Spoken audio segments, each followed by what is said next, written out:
If you're lucky enough to get a year-end bonus, choosing what to do with the windfall of cash isn't always an easy decision. For most employees, their income is paid out every 2 weeks or monthly, which is usually just enough to cover fixed monthly expenses like rent or car payments. A bonus is different, however, as it's a one-time payment on top of their regular paycheck. For many people, it's the biggest windfall of cash they'll see all year. That being the case, a large payout worth thousands of dollars offers an opportunity to cut back on debt, get ahead on retirement savings, and maybe splurge on something nice, too. Below are suggestions on how you can spend your bonus, as typically recommended by financial planners. Consider paying off all of your high-interest debt first, like credit cards or cash advance loans.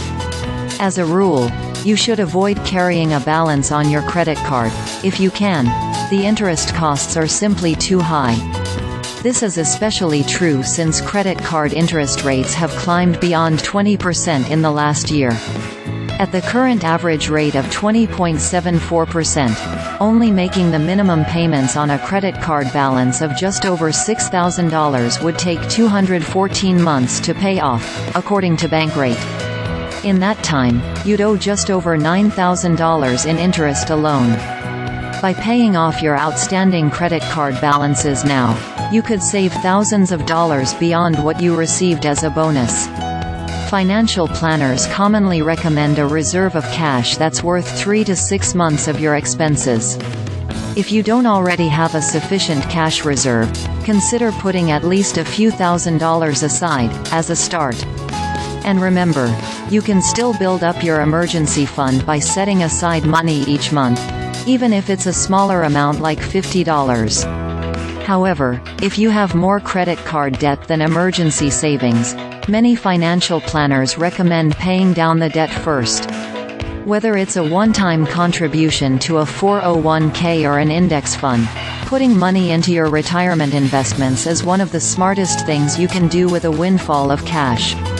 That's because with compound interest, your investments can grow exponentially over time.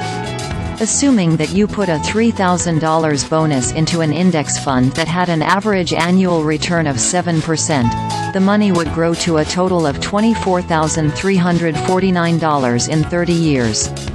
That would be quite the boost for your retirement savings. Consider using your bonus to pay for courses, workshops or certifications that upgrade your skills and boost your career prospects. And if you have children or plan to go to school in a few years, investing in a tax-advantaged 529 college savings plan could give you the most bang for your buck. The great thing about this type of investment is that the contributions grow with compound interest like a retirement investment account, except that withdrawals for education expenses won't be taxed. Qualified education expenses include tuition, computers, books, meal plans and student housing.